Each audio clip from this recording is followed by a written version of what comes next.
Sermão do Monte, as bem-aventuranças. Os irmãos se lembram que o Sermão do Monte compreende aí de Mateus 5 a Mateus 7, né? Mateus capítulo 7. Quando viu as multidões, Jesus subiu ao monte. Havendo-se sentado, seus discípulos se aproximaram. E ele começou a ensinar-lhes, dizendo: Bem-aventurados os pobres em espírito, pois deles é o reino dos céus. E aí há inúmeras outras bem-aventuranças. Hoje nós vamos parar aqui na Bem-aventurados os pobres em espírito, pois deles é o reino dos céus. Hoje o tema da minha mensagem é justamente isso: felizes os pobres de espírito. Você também observa alguns pontos do Sermão do Monte. Em Lucas capítulo 6, do verso 20 ao verso 26, nós temos ali também um relato, uma menção acerca daquilo que Cristo falou aqui do Sermão do Monte. Não de uma forma tão abrangente como aqui em Mateus, que tem todo o relato do sermão, toda a pregação ali de Cristo, mas nós temos também uma porção ali no Evangelho de Lucas, capítulo 6, versículo 20 em diante. O interessante é que nós estamos diante deste sermão, e principalmente nesse início aqui, nós temos o caminho da virtude. E todo o Sermão do Monte vai nos levar exatamente a isso. Se você percebeu, tanto Lucas quanto Mateus, eles relatam que havia uma multidão também tentando seguir Jesus, ouvir a Cristo. E Jesus então, ele para e chama os seus discípulos e começa a instruí-los a passar este caminho de virtude, de santidade e para bendizermos a Deus. E é exatamente isso. A multidão, na maioria das vezes, elas querem apenas ser curadas.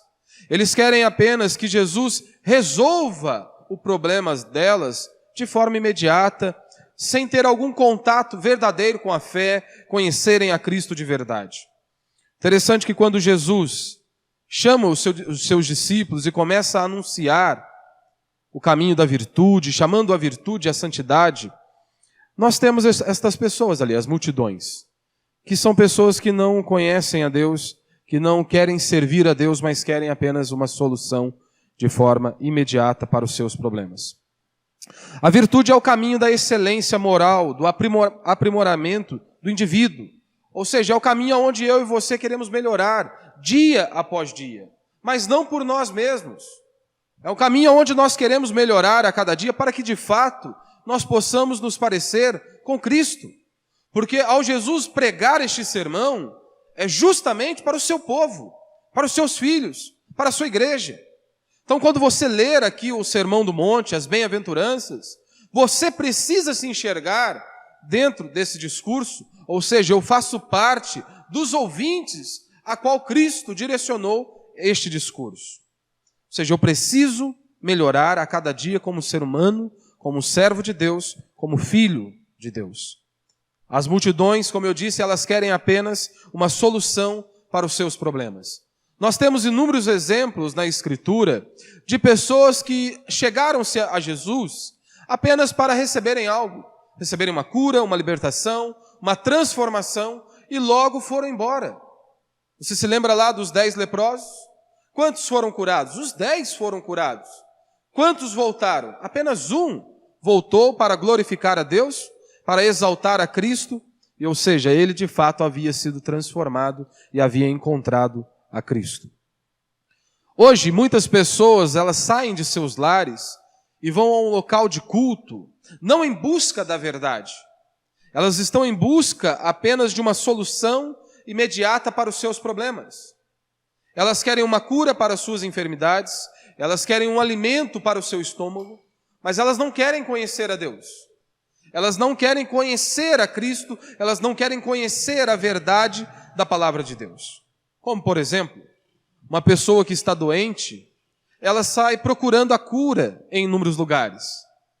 Ela sai do catolicismo porque talvez tentou ali, por meio de uma reza, de uma oração, e tentar receber a cura, e ela não recebeu.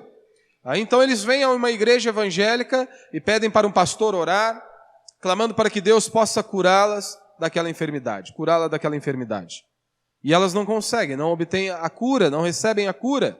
E aí então eles partem por outros caminhos. Alguns vão ao centro de macumba, outros vão ao espiritismo. Você notou?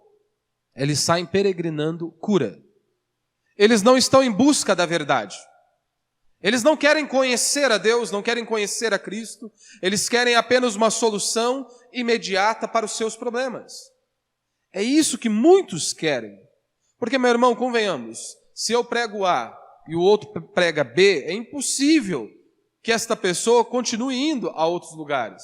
Se eu prego A e o fulano prega B, e ela vai até aquele local, ou seja, ela não está em busca da verdade. Ela está em busca apenas de uma cura, de algo para solucionar os seus problemas. As pessoas não querem saber a verdade, por exemplo, sobre o trabalho. Eles querem apenas ficar ricos. É isso que eles querem. Eles não querem saber do porquê nós trabalhamos, qual trabalho eu devo seguir, qual carreira eu devo seguir. Não, elas querem apenas olhar o que me dá dinheiro, o que vai me tornar uma pessoa bem-sucedida perante a sociedade. Não estão preocupados por vocação, fazer algo por vocação. Eles não estão preocupados em fazer algo que glorifique a Deus. Porque o seu trabalho, você deveria vê-lo como algo que glorifica a Deus.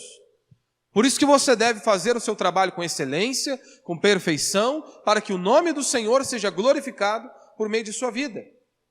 Então uma pessoa, um cristão, aquele que conhece a Deus de verdade, o discípulo de Cristo, não uma multidão, ele sabe que por meio do trabalho dele, Cristo está sendo glorificado.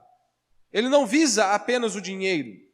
Muitas pessoas, ao procurarem um concurso para prestarem, ao invés delas partirem da profissão para o salário, elas partem do salário para a profissão, para a ocupação que elas querem ter.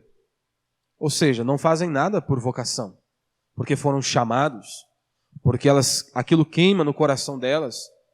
Não, elas fazem apenas por dinheiro. Muitas pessoas não querem saber a verdade sobre amor, eles querem apenas ter prazer. Não é isso que muitos jovens querem hoje? Eles querem dormir uma noite com um, uma noite com outra, simplesmente para não ter ninguém perturbando a mente deles, quando eles quiserem assistir um joguinho, querem curtir a vida de boa, não querem saber nada sobre o que é amar de verdade, de acordo com a Escritura. Eles querem apenas curtir o momento, ter um prazer ali momentâneo. Apenas isso que muitos querem. Muitos não querem saber a verdade sobre a vida, sobre quem Deus é, sobre quem eles são. Eles querem apenas ser felizes. É isso que muitas pessoas querem hoje em dia. Elas estão numa busca frenética pela felicidade. E justamente estas pessoas que vivem uma busca, tentam encontrar a felicidade, são justamente as mais infelizes deste mundo. São as que vivem mais de forma angustiada possível neste mundo. São exatamente essas pessoas. Elas querem serem felizes e por isso encontram a infelicidade, a angústia e a miséria. Ou seja, por mais que elas tenham os seus problemas resolvidos, eles estão fadados a uma vida miserável. Por mais que eles alcancem a solução de seus problemas de forma imediata, estas pessoas estão fadadas a uma vida miserável. Só uma vida sábia e virtuosa é uma vida feliz. Somente uma vida sábia e virtuosa é uma vida feliz. Por que muitos jovens sofrem? Por burrice. Sim, justamente, sofrem justamente por conta da burrice. Justamente porque não escutam seus pais, não escutam pessoas que vieram antes deles, que querem o melhor para eles, e justamente por conta disso, por negligenciarem, vão sofrer. Vão sofrer justamente por conta disso. Eles gastam a vida com coisas inúteis. Quantos jovens perdem tempo com coisas inúteis? Alguns perdem tempo tentando passar de fase lá num joguinho. Outros perdem tempo assistindo uma série. Perdem longas e longas horas diante de uma TV. Outros um pouquinho mais intelectuais. Perdem horas ou talvez anos de sua vida se preparando para um vestibular, onde eles vão decorar o que eles precisam apenas para aquele momento. Não vão carregar nada para as suas vidas. E em hipótese alguma, estou dizendo que você não deve fazer. Se você foi vocacionado para algo e você precisa prestar um vestibular, você deve se preparar para isso. Mas muitos jovens, eles não estão se preparando porque eles creem que foram vocacionados. Estão apenas se preparando porque eles querem muito dinheiro. E aí essas mesmas pessoas acabam sendo uma pedra em nossas vidas. Como nós podemos observar em uma grande parte do serviço público. Nós temos sim grandes profissionais, pessoas que foram vocacionadas, pessoas que sofrem e mesmo assim estão ali atendendo e prestando um trabalho com excelência. Mas muitos não estão. Muitos estão ali apenas para travar o nosso caminho. E o serviço está garantido, o salário está garantido. Por que muitos casais, eles sofrem? Incompatibilidade de gênio? Não. Burrice mesmo. Falta de virtude. Exatamente isso. As pessoas não estão preocupadas em saber quem elas são, quem Deus é, para que elas existem. Muitos casais sofrem justamente por conta de burrice. Como, por exemplo, sogra. Se você tem sogra e ela mora longe, quanto ela está longe, né, para muitos é um refrigério. Mas quando vem, você sabe que fica um tempinho a mais. Mas se ela mora perto, pode ser uma angústia também para muitos. Eu sempre digo que a minha sogra não tem problema algum. Nossa, ela faz tudo, não pode nem falar. Falou algo, ela já vai fazer. Então não tem problema, não sei o que é enfrentar essa dificuldade. Mas muitos relatam essa dificuldade com a sogra ou com o sogro. Mas por quê? Alguns sofrem burrice, falta de virtude. Por quê? O que a Bíblia diz? O amor tudo suporta. O amor tudo sofre. Não é isso? Agora eu te pergunto, você não pode sofrer pela pessoa que você ama? Se você ama realmente a sua esposa ou o seu esposo, você não pode suportar os pais dele ou dela? Que amor é esse? Ou seja, falta virtude. O amor tudo sofre, o amor tudo suporta. Então é loucura, ou seja, é uma burrice. Ah, mas ele não fez nada para merecer, ou ela não fez nada de bom para mim. É sério? Que ela não fez nada de bom para você, ou ele não fez nada de bom para você? Meu querido, acorda, minha irmã, acorda. O simples fato de ter feito a pessoa que você está ali casado ou casada com ela, você já teria que prestar continência para o seu sogro ou sogra para o resto da vida. Ele fez a pessoa mais importante que é você, que é a sua esposa, melhor dizendo, ou o seu esposo. Ora, você casou porque ela fez a sua esposa ou o seu esposo. Só por isso. Então, por este motivo, você já teria que prestar continência a eles por resto da sua vida. Simples assim. Mas para isso é necessário virtude para amar. É necessário. É necessário.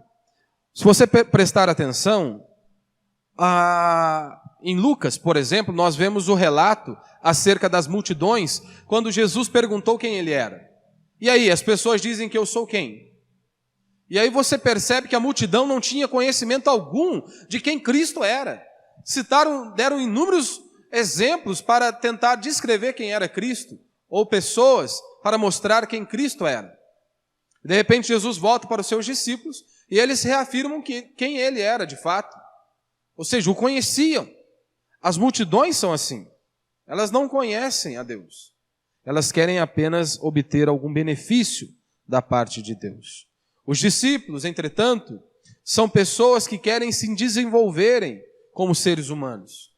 Os discípulos são esses que conhecem a Deus e querem melhorar a cada dia, eles querem ser cheios do conhecimento, eles querem serem cheios de virtude para glorificar a Deus por meio da existência deles. Esses são os discípulos. São pessoas que lutam contra os seus pecados, pessoas que querem viver de uma forma piedosa, andarem em santidade, justamente para que Deus seja glorificado por meio de suas vidas. E esse é o único tipo de vida que é feliz. É uma vida sábia e cheia de virtude. É a única vida que é feliz, uma vida sábia e cheia de virtude. Então, primeiro, no caminho da virtude há uma cruz.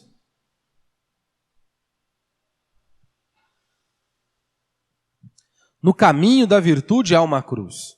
Esse é o tema aqui das bem-aventuranças. Bem-aventurado, como você sabe, no grego é makarios, feliz ou abençoado. O interessante é que Jesus diz: feliz o pobre, feliz aquele que tem fome, feliz aquele que é perseguido, felizes os que sofrem. É exatamente isso que Cristo está dizendo. Ou seja, meu irmão, na Bíblia há um tipo de bênção que é associado a um tipo de sofrimento que nós vamos ter que passar. Cristãos vão ter que enfrentar sofrimentos. E alguns sofrimentos virão justamente porque você é fiel a Deus, porque você se submete à palavra de Deus, porque você vive para a glória de Deus. Então, na Bíblia há um tipo de bênção associada a um tipo de sofrimento. 2 Coríntios capítulo 1, verso 5, Paulo diz: porque assim como os sofrimentos de Cristo se manifestam em grande medida a nosso favor, assim também a nossa consolação transborda por meio de Cristo. Está vendo? Os sofrimentos de Cristo se manifestam em grande medida a nosso favor, assim também a nossa consolação transborda por meio de Cristo. Filipenses 3,10 ele vai dizer: para o conhecer e o poder da sua ressurreição e a comunhão dos seus sofrimentos, conformando-me com ele na sua morte. Ou seja, há um tipo de sofrimento que nós vamos ter que passar. Há um tipo de sofrimento que está associado à vida cristã. Nós vamos enfrentá-los. E isso é inevitável. E você tem que estar preparado para esses dias e para enfrentar esses problemas. Só pode ser virtuoso quem está disposto a sofrer. Mas como eu tenho dito aqui, nós somos a geração mais fraca que pisou aqui nesta terra. Nós somos a geração mais fraca que já pisamos aqui na terra. Qualquer coisinha já quer nos lançar à lona, nos colocar na lona. Qualquer problema, angústia ou aflição, nós já queremos abandonar tudo, queremos chutar o balde. Nós somos a geração mais fraca que pisou na terra. Mas se você quer ser virtuoso, você tem que aprender a sofrer. Por exemplo, virtude é você ser honesto. Você ser honesto é uma virtude. Num país como o nosso, uma pessoa ser honesta, muitas vezes ela vai sofrer, justamente porque é honesta.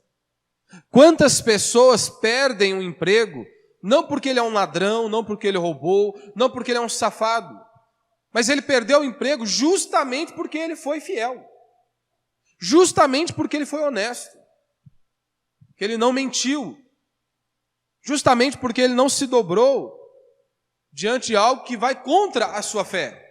E justamente por conta disso perde o emprego. Perdeu o emprego porque é virtuoso, porque é fiel a Deus. Ora, os discípulos perderam inúmeras coisas. Você acha que você vai ser o primeiro ou o último que vai perder coisas por ser fiel a Deus? Claro que não. E outra, o que é o que nós perdemos comparado com o que Cristo fez por nós? Não é nada.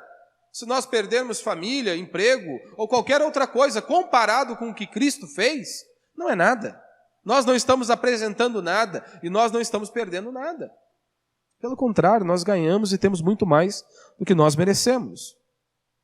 Só que algumas pessoas acham que devido a um sofrimento extremo, elas podem abrir mão da virtude. Ou seja, você não está vendo o tamanho da minha angústia, o tamanho da minha aflição, o tamanho dos meus problemas. Então, diante deste cenário, diante destas angústias, é claro que eu posso abrir mão da virtude. Se você pega, por exemplo, uma prostituta, ela pode te alegar isso. Se você estivesse no meu lugar, você faria a mesma coisa. Se eu não fizer isso, eu não tenho o que comer. Os discípulos perderam tudo. Perderam tudo. Se formos fiéis, há uma cruz. Se formos fiéis a Deus, há uma cruz. Há uma espécie de sofrimento que há de nos perseguir, justamente por sermos fiéis a Deus. Você notou que aqui dentro das bem-aventuranças, não há felizes os que buscam a felicidade? Não há esta bem-aventurança. Felizes os que buscam a felicidade. Sabe por quê? São esses os mais infelizes. Aqueles que buscam a felicidade. Felizes são os virtuosos, pois mesmo em meio à dor, eles são abençoados. Esses são verdadeiramente felizes. Os virtuosos são felizes, porque mesmo em meio à dor, eles serão abençoados por Deus. Segundo, felizes os que sofrem por serem fiéis.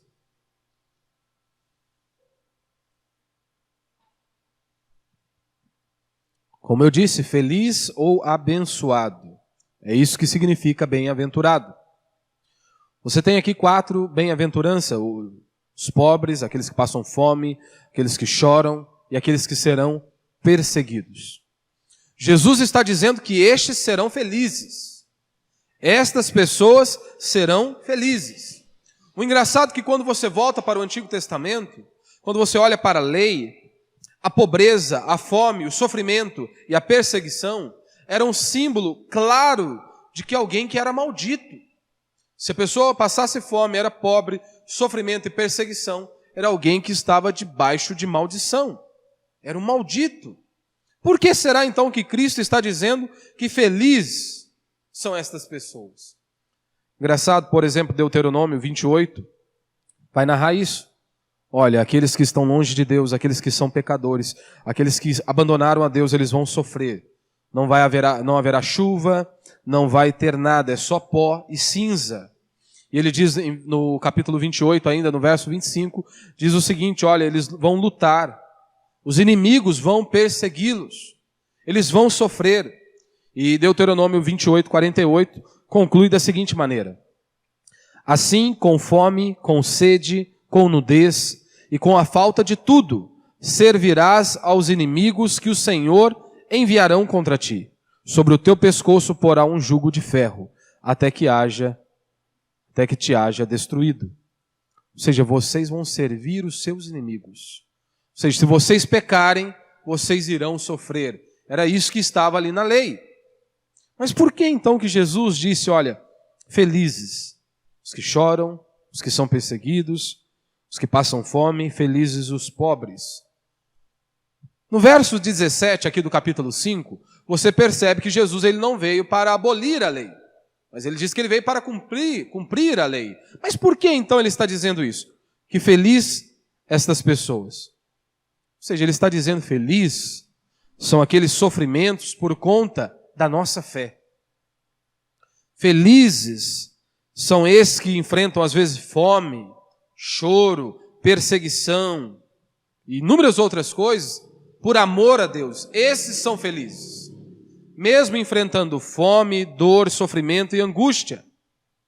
Mas porque eles creem em Cristo, eles serão abençoados. Eles não serão malditos. E a primeira bem-aventurança é justamente isso: bem-aventurados os pobres de espírito.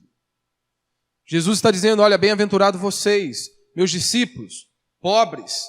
Pobres por quê? Porque vocês abandonaram tudo que vocês possuíam para me servir. Vocês abandonaram tudo para me seguir. Vocês abriram mão de inúmeras coisas para estarem comigo. Felizes são vocês. Felizes são vocês. Ou seja, bem-aventurado é você que perde, está disposto muitas vezes a perder dinheiro, mas não perde a sua fé. Feliz é aquele que está disposto a perder dinheiro, mas ele não negligencia a sua fé. Primeiro ele vai e obedece a Deus, ele segue a sua fé, ele confia em Deus. E muitas vezes ele pode perder dinheiro justamente por conta disso. Porque ele não vai mentir, porque ele não vai participar dos roubos que tem dentro da empresa, justamente ele pode perder o emprego por conta disso. Jesus não está dizendo que todos os pobres são abençoados. O que ele está dizendo é, vocês, meus discípulos, vocês são abençoados, porque vocês deixaram tudo para me seguir. Feliz e abençoado é aquele que se tornou pobre por seguir a Cristo, por obedecer a Deus. Não é que a pobreza em si é uma bênção. Se você ler, por exemplo, Provérbios, você já vai ver que há ali uma luta contra a preguiça. Se você é preguiçoso, você pode ter certeza que a pobreza virá sobre a sua vida. Isso é ponto pacífico. Se você é preguiçoso, como que você vai prosperar? Preguiçoso nunca prospera na vida. Sempre vai sofrer, vai ralar. E você não pode achar que ninguém é obrigado a te carregar para o resto da vida. Você não pode achar que as pessoas são obrigadas a fazerem alguma coisa por você. Ninguém é obrigado a fazer nada por nós. Há também uma pobreza por conta do pecado. Nós vemos na Escritura que Deus não enviava da sua chuva, ou seja, para abençoar a terra, e assim aquelas pessoas avançarem, prosperarem, para que pudessem ter uma colheita. Mas Deus não enviava a chuva justamente por conta do pecado delas. Justamente porque estavam longe de Deus. Nações roubando nações, justamente por conta do pecado. Ora, pobreza não é bênção. Crianças morrem. Vidas deixam de ser salvas justamente por conta do quê? Pela falta de dinheiro. Então, a falta do dinheiro não é uma bênção. A pobreza não é uma bênção. O que Jesus está dizendo é exatamente o que eu acabei de mencionar. Vocês são abençoados mesmo em meio a uma desgraça como a pobreza. Vocês são abençoados. Vocês são abençoados porque vocês me seguem. E aí então nós temos aí, então o que é, em primeiro lugar, o que é não ser humilde de espírito?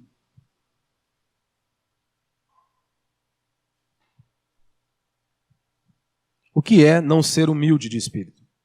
Primeiro, não é ser pobre. No nosso país há uma praga, né? No nosso país, que ao invés de nós dizermos, olha, fulano é pobre, o que a gente fala? Fulano é humilde. Humilde. Ah, fulano está lá com Havaianas, com prego lá nas três pontas da correia. Você fala que o cara é pobre? Você não fala. Ah, fulano é humilde. Então o cara pode ser pobre e ser arrogante, como nós temos muito. Você pode ser um deles. Eu posso ser um deles. Pobre e arrogante. Nós não dizemos que alguém é pobre, mas sim que ele é humilde. Nada, às vezes o cara pode ser pobre e ser arrogante. E às vezes você pode ter ali um rico e ele ser humilde. Pode existir, com certeza. Ah, mas ele é rico, é arrogante, mas agora ele doou o dinheiro para os pobres. Não mudou nada, ele continua agora pobre, a única diferença é que agora ele está pobre, mas continua arrogante. Mesmo que ele doe todo o seu dinheiro aos pobres. Mas se dentro do coração ele é um arrogante, ele continua sendo arrogante. O que não é ser humilde de espírito? Não é você ser fraco, não é você ser mole, e não é você ser ignorante. Isso não é ser humilde de espírito. Às vezes, muitos têm uma personalidade fraca. Outros têm uma cara mais abobalhada. Não quer dizer que ele é humilde. Às vezes você olha e você acha que aquela pessoa é humilde. Não, não é. Não está ligado a estas coisas. Não, a humildade você não pode defini-la por aí. Jesus disse, olha, humilde, pobre de espírito, não de dinheiro. Pobre de espírito, não de inteligência ou de força. Quantas pessoas você pega lá, o cara é feio. Tipo eu, assim. Feio, mas é arrogante o bicho. Ele é feio, ignorante, pobre, mas ele afirma, olha, ninguém faz isso como eu. Feio, pobre, ignorante e arrogante. Assim é o ser humano. Olha que tragédia. Segundo, a fonte dos problemas é a arrogância. Todos os problemas da humanidade vieram pela arrogância. Você tem Lúcifer, você tem Adão e Eva, todos são exemplos aí de como que o homem é arrogante, quanto que nós queremos ser como Deus. Se nós pudéssemos, nós arrancaríamos Deus do trono e nós nos assentaríamos no lugar dele. Nós muitas vezes queremos dar ordem a Deus por meio de nossas orações. Nós queremos decretar a Deus o que ele deve fazer em nossas vidas. Nós somos arrogantes. Nós somos assim. Há falta de dinheiro para sanar a fome? Não. O que falta é humildade. Para um ajudar o outro. É isso que falta. Pare e analise as grandes guerras. Tudo fruto de ambição. O homem querendo demonstrar o seu poderio, a sua força e toda a sua prepotência. Será que os seus problemas também não são por conta da arrogância no seu casamento? Por que talvez você enfrente inúmeros problemas no seu casamento? Não é justamente porque você é arrogante? Sempre é o outro que está errado, você nunca está errado? Talvez você nunca parou para pensar na possibilidade de você estar errado. Sempre o outro é o errado na história. Às vezes, justamente você está enfrentando inúmeros problemas em seu relacionamento, justamente por conta da sua arrogância. Por isso que nós precisamos vir ao culto e realmente clamar a Deus para que a palavra de Deus possa nos quebrantar.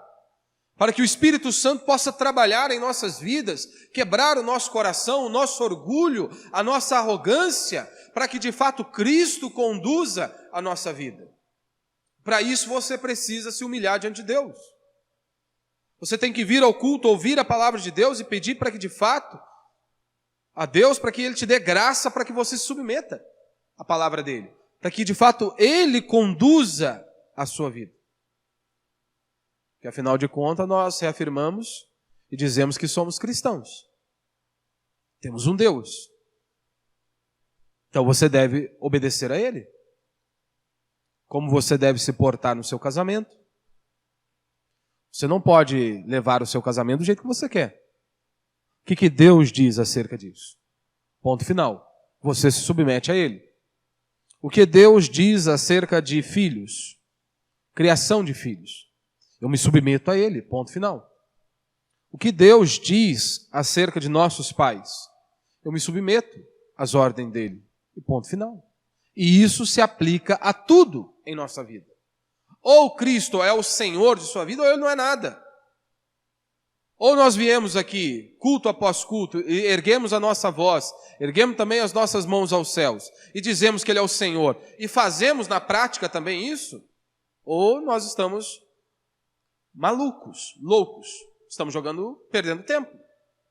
Porque você diz que Deus é o seu Senhor, que Cristo é o seu Senhor, mas na prática você não está nem aí para o que a palavra de Deus diz acerca de determinado assunto? Não, a Escritura deve conduzir a sua vida. Tudo.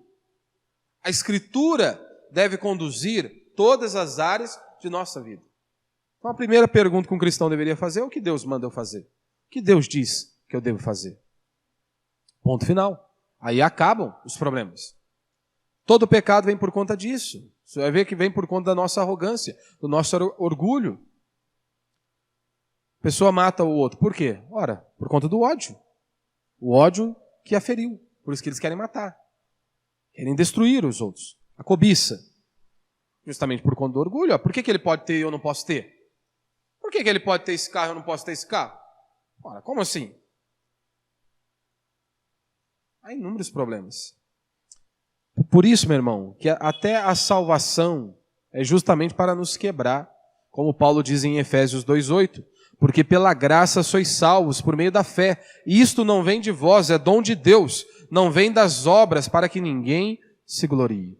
Ou seja, ser salvo é, antes de tudo, ser liberto da arrogância.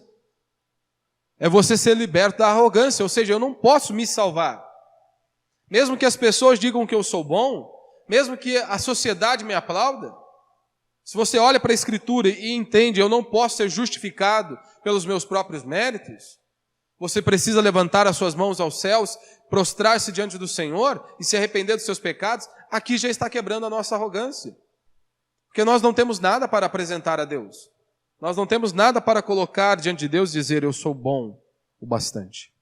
Terceiro princípio, é impossível a nós a humildade.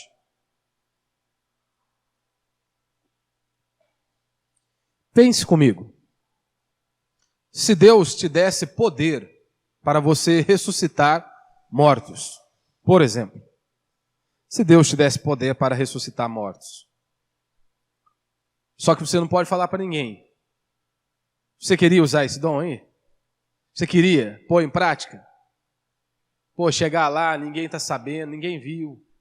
Você orar, a pessoa ressuscita, sem glória alguma, sem aplauso, sem show. O que você vai falar? Ah, mas para que isso aqui, Deus? Só eu e o João que vai ficar sabendo? Ah, você está de brincadeira. Queria mostrar a encenação aqui, o efeito. Pô, chegar, fazer aquela, como diz os irmãos, ainda dar uma entonada na voz ali para fluir melhor a oração. E todo aquele poder, toda aquela magia. Claro que você não vai querer. Como certa vez perguntaram para uma escritora, disseram a ela assim, imagine se você tivesse o poder de escrever um livro que ajudaria toda a humanidade. De uma forma assim, ajudaria todos os seres humanos. Você o faria? Não, é claro que eu faria. Só que há uma condição para isso. Você não pode colocar o seu nome no livro. Mas isso vai ser de grande benefício para a sociedade.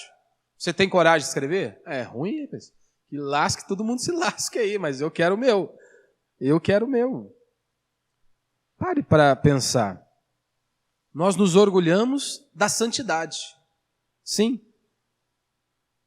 Depois nós podemos nos ensoberbecer do arrependimento. Cantar vantagem. Principalmente nós reformados. Chega e ainda quer mostrar para o outro que ele se arrependeu de verdade. Vê como é que eu sou o cara? Vendo? Cheguei ao meu pecado, as minhas falhas, e por aí vai. Ele vence a tentação sexual, mas ele sucumbe na arrogância. Diz, não, eu não caio na tentação sexual. Acabou de cair na arrogância. É um arrogante. Isso é impossível para nós. Por isso que nós precisamos de Deus. Por isso que nós precisamos de Deus. Foi direcionado a nós. Mas por nós mesmos é impossível nos submetermos a isso. Ou cumprirmos estas bem-aventuranças, ou todo o sermão aqui do monte. É impossível. Por isso que nós precisamos estar com Cristo. E todos os dias dobrarmos os nossos joelhos e clamarmos a Ele. Quarto, humildade é saber que não somos nada em nós, mas tudo em Deus.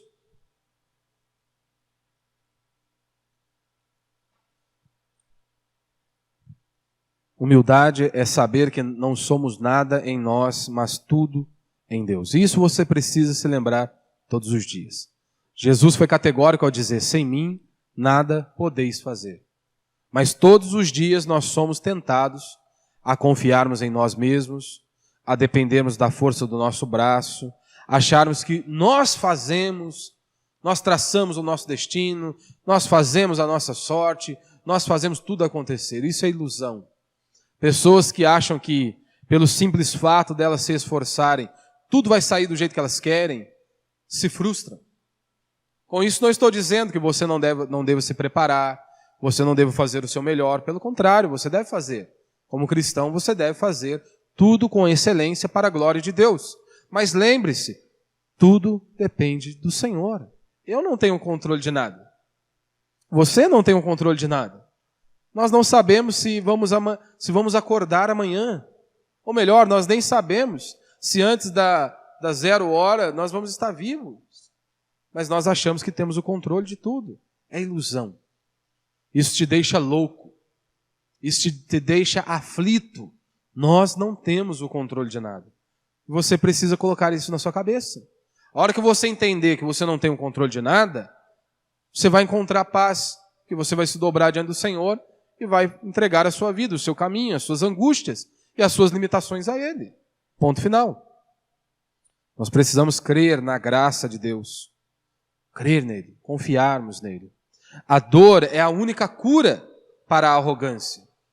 A dor é a única cura para a arrogância. O Salmo 119, verso 67, diz: antes de ser castigado, eu me desviava, mas agora obedeço a tua palavra. Antes de ser castigado, eu me desviava, mas agora obedeço a tua palavra. Você já prestou atenção? Alguns dizem, fulano veio pelo amor ou veio pela dor? Todos nós viemos pela dor. Ninguém veio pelo amor. Mas fulano veio pela dor mais do que eu. Todos nós viemos pela dor. Mas isso aí está errado, pastor. Não, tem gente que não vem pela dor. Claro que vem. Então você está dizendo que a Bíblia está errada, que Paulo está errado. Paulo diz que ninguém quer a Deus. Nenhum. Não há ninguém que busque a Deus, nenhum sequer. Por mais que ele não esteja completamente com a face mais negra do pecado, ou ele não está mergulhado no adultério, no homicídio e por aí vai, há um vazio existencial dentro do homem que só pode ser preenchido por Deus. Ele pode ser um intelectual, ter um bom salário, uma boa carreira, por aí vai, e mesmo assim, quando ele coloca a cabeça sobre o travesseiro, vai confirmar a promessa que Deus disse por meio do profeta. Para o perverso, diz o meu Deus, não há paz. Pode prosperar, ter dinheiro, ter de tudo. Mas quando ele coloca a cabeça sobre o travesseiro, ele não descansa. Há um rombo que só pode ser preenchido com Deus. Então a cura para a arrogância, muitas vezes, é a dor. E por isso que nós vemos, a pessoa está passando por uma dificuldade, ela se prostra, se humilha diante de Deus. Por quê? Porque está sem força. Já não sabe mais o que faz com os filhos, já não sabe mais o que faz com o casamento, já não sabe mais o que faz com a vida. Ou seja, tentou todas as alternativas, se esgotaram todas as alternativas. Está ali sem força. Por isso prostra-se diante do Senhor. E ali clama ao Senhor. E se ela não aceita o tratamento, é claro que Deus vai nocauteá-la. Ou você se submete, se prostra diante do Senhor, aceita o tratamento para que você avance de fase, ou Deus vai te nocautear. É simples assim. Se você continuar insistindo com um coração impenitente, duro, que quer viver longe de Deus, prepare-se, pois Deus irá te nocautear. Essa é a grande verdade. Provérbios capítulo 15, verso 33 diz: a humildade precede a honra. A humildade precede a honra. Ou seja, o inverso também é verdadeiro. O orgulho precede a queda. Provérbios 29, 23 diz: a soberba do homem o abaterá. A soberba do homem o abaterá. Por isso que nós temos que aprender e entender que tudo vem do Senhor. Nós não temos que nos colocar à frente de nada. Olhe, por exemplo, para os autores aqui bíblicos. Você pega Mateus, quando vai falar de si mesmo, o coletor de impostos. Ou seja, era um político corrupto, que mais se aproxima aos nossos dias. Ao invés de apresentar-se como um servo de Cristo, um discípulo de Cristo, não. Ele não quer se vangloriar de nada. Ele diz, olha, é um cobrador de impostos, é isso que eu sou. Cobrador de impostos. João, da mesma maneira. Não está lá para se engrandecer, exaltar o próprio nome, elevar-se diante dos outros. Não, ele diz, olha, o outro discípulo, o discípulo a quem Jesus amava, mas nunca mencionando o seu próprio nome. Lucas escreveu 2 livros bíblicos, mas nenhuma vez menciona o próprio nome. Você tem Davi, e você tem Davi ali anunciando o seu adultério.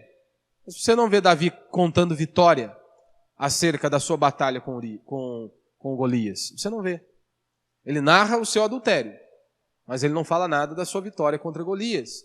Assim somos nós. Nós temos que aprender, o objetivo maior é que Cristo possa resplandecer por meio das nossas vidas. Não é que você esteja em evidência. Pouco importa quem você é. Pouco importa quem eu sou. É que Cristo cresça. Não foi isso? Convém que Ele cresça e eu diminua. Não foi isso que João Batista disse para os seus discípulos ao olharem para que eles pudessem seguir a Cristo? Ele é o Messias. Da mesma forma vale para nós. Nós queremos que as pessoas nos aplaudam, que as pessoas reconheçam todo o nosso trabalho. Não, o objetivo num cristão é que Cristo se destaque por meio da vida dele. E como que Cristo vai se destacar por meio de sua vida se você vive como um ímpio? Como que Cristo vai se destacar por meio da sua vida se você não submete à palavra de Deus? Se você não vive o que está na palavra de Deus? Aí fica difícil Cristo se aparecer, né? Cristo ser glorificado por meio de sua existência. Então o objetivo é que nós nos pareçamos com Cristo. Mas como então ser humilde? Ora, é olhar para Jesus. É ver Jesus. Ou seja, é conhecer Jesus. Somente assim que podemos ser humildes. É Pedro, ao enxergar quem Cristo era, ele diz, Senhor, afasta-te de mim, que eu sou um pecador, eu sou um miserável. É nós olharmos para Cristo e enxergar o quanto que nós somos podres, miseráveis. É somente assim que o nosso orgulho vai para o ralo. É conhecendo a Deus. É somente assim. Preste atenção, olhe para os homens da Escritura, do Antigo Testamento. Hoje nós vemos aí as pessoas dizendo que viram Deus, que viram anjos, e continuam no adultério, continuam em pecados aí horríveis, mergulhados no pecado. Ora, engraçado, você olha para os homens da Escritura, pessoas que viram o Senhor, que viram anjos ali, pessoas que se prostravam diante do Senhor, caíram apavoradas diante de Deus. E hoje você tem aí inúmera gente dizendo que viu Deus, falou com Deus 3 horas da manhã, que aconteceu não sei o quê, e vive como um pagão, vive como um ímpio. A única maneira de nós sermos humildes É conhecendo a Deus. É se enchendo de Cristo, dia após dia. É se enchendo da palavra do Senhor. É conhecendo a Deus. É se lembrar do que Cristo disse: sem mim, nada podeis fazer. Sem Ele, nós não podemos nada. E você foi chamado para viver para Ele. Esse é o nosso propósito de estarmos aqui. Você acha mesmo que Deus te criou para você ter uma boa casa e um bom carro e ter alguns filhos? Você acha mesmo que foi só para isso que Deus criou? E todas estas coisas são bênçãos de Deus. Não estou negando. Mas você acha mesmo que Deus te criou apenas para isso, para 70, 100 anos? E é só para isso que Deus te criou? Não. Deus nos criou para a eternidade. Deus nos criou para que, por meio de nossas vidas, Ele seja glorificado. E só aqueles que creem na eternidade é que podem ser virtuosos. Somente aqueles que creem na eternidade que eles vão abrir mão aqui nesta terra. Somente aqueles que creem na eternidade que pode obedecer aquilo que Jesus está falando. Hoje, o trono é dos arrogantes, mas amanhã, como diz a Escritura, será dos humildes. Então, somente aqueles que creem na eternidade, que eles sabem, mesmo que eu perca a minha vida, eu não morri, eu não vou morrer. Eu viverei por toda a eternidade. Mesmo que arranquem a minha cabeça, eu viverei por toda a eternidade. Então, somente os virtuosos são somente aqueles que creem na eternidade e vivem para a glória de Deus.